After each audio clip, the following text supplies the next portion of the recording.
I do here, I tend to interview a lot of theists. I interview a lot of atheists. But very often I find that I'm interviewing atheists who've deconverted from a previous religion. Often it's Christianity. I've never had the opportunity to speak to someone who deconverted from the ministry. And so this is very interesting to me. So you're not only a former theist, but you're a former member of the clergy in some way. So what was that process like? How did you come to be where you are now?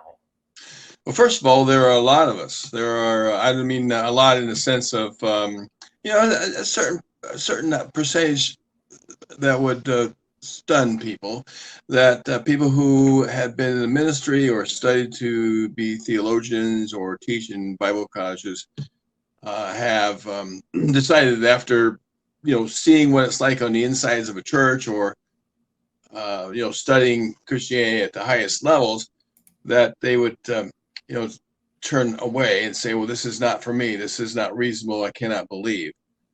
I don't know about the numbers exactly, but, there's several, friends I have. David Madison, he writes with me on my blog, Debunking Christianity. And there's a lot of actually ex-Christians and ex-ministers that, frequent the place and other, forums and stuff like that and write books. Bart Ehrman is one. Hector Avalos, who passed away recently, he's another. Robert, and Bryce. I mean, I could go on. So Yeah. I'm not alone. Now, what happened to me was 30 years ago. I was having a crisis, and I began to, think about Christianity in depth for probably the very first time, where I looked at the basis for it as if I was never raised to believe it. Just like as an outsider, as a non-believer, and when I did that, because I think that's a good, reasonable way to evaluate your indoctrinated faith, that I came to think that it's not true. It's false. It's in some cases it's ridiculous. Balaam's ass talked. The snake actually talked. Things like that. The sun stood still. Some guy put his hand in his breast and it became leprous. He put it back in and he came back clean. Things like that had no evidence for them at all, except for a story, a tale that the ancient world had lots of those kinds of tales. So what happened is I decided to look at my faith differently. I decided that maybe it's not true. Now that's unusual. People don't actually do that very often. They just, throughout their whole lives, they just assume it is true till the dead. Till they're dead. It's like at no point in time do they ask themselves the serious question of, is it true? And I asked that question, and I came to believe it was not my faith. Was it something specific in your life around the time when that happened that led you to do that? Was it just a moment of clarity where you decided, let me exercise some skepticism here about my faith, or was it something that triggered that? Or how do you think that happened, and why did it happen when it did? Well, 30 years ago, I had several different kinds of experiences that required me to evaluate my faith. I mean, I'd had a bad church experience or two, and I thought to myself, well, wait a minute, now doesn't the Bible say that the Holy Spirit resides in Christians and makes them better than others? And I found that not to be the case, not in the churches that I was a part of, And so I thought, well, that's really a failed promise. Then the Holy Spirit was supposed to, help people be better than the others. I mean, after all, you got God and the Holy Spirit inside your, lives, and you don't act any better than others. And so that was an important thing. Another thing is I got bombarded by a lot of information from a cousin of mine who taught biochemistry at a naval base. He sent me a big box of books. That's not even how big they are. I mean, I had probably about a foot and a half by a foot and a half with magazine articles and stuff like that. And I started reading through them, and I got bombarded by information at that time that caused me to wonder about my faith, especially, creation. Okay.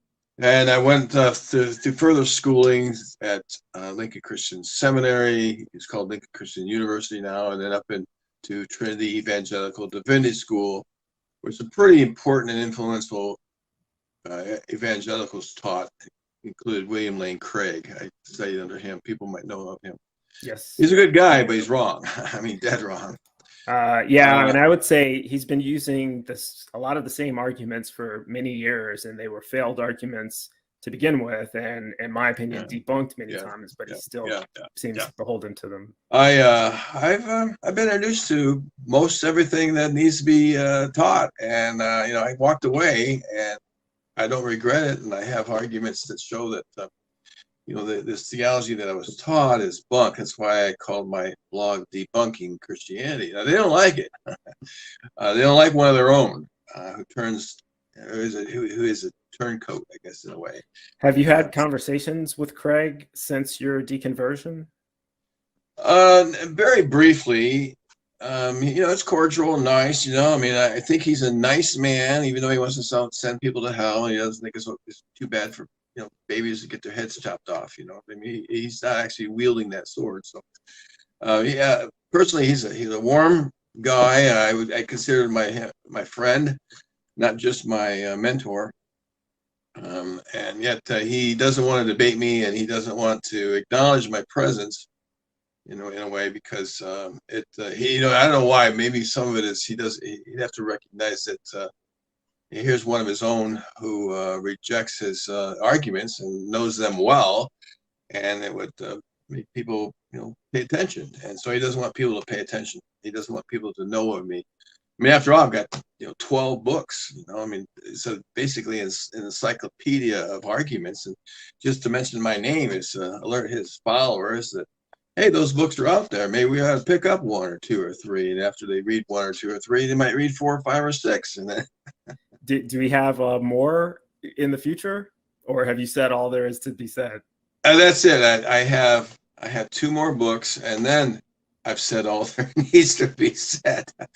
If people go to my blog, debunkingchristianity.com, the marquee will have the books that have been published so far. Mm-hmm. And not on that marquee are my two that are coming out within months. One is God in Horrendous Suffering, where I talk about the problem of evil, and I've invited a lot of different scholars and voices in the atheist community to help me deal with that issue. And then the other one is called Jesus, Varieties of Jesus Mythicism, which I've co-edited with Robert M. Bryce, the veritable Jesus mythicist scholar of our generation, Richard Carrier and him anyway. Mm-hmm. And so then I'm done, because I've said all I wanted to say, and I'm going to go and enjoy life with my wife. Well, I've had the pleasure of speaking. I've had the pleasure of speaking to Dr. Bryce and now you. So that leaves one more in that trifecta. And Wes will have to introduce me to Mr. Carrier. Hopefully we can get his perspective as well. But he's brilliant. He's super brilliant. Yeah. Yeah. And, looking over some of your books, a couple of them just by title caught my eye. We have some of them up here. I noticed the Christian delusion, and I couldn't help but wonder if that was a play on the God delusion, or if that's just purely coincidental. No, it's definitely designed that way. It's Dawkins talks about the God delusion. Well, I wanted to fine tune it just a little bit, talk about the Christian delusion, and that's an anthology of voices that do a really good job of showing why Christianity in specific is a delusionary faith. And so as the Christianity is not great, as so as you had that up there, that's titled after God is not. God is not great. Christopher Hitchens' title. And then there's another one that's called The End of Christianity, which is titled after Sam Harris's book, The End of Faith. So yeah, the first three books were titled after the 4 horsemen. I didn't get to Daniel Dennett's Breaking the Spell. It would have been called Breaking the Christian Spell. But I've got those books have arguments inside them that are, tailored to Christianity based on the the new atheist general God type books.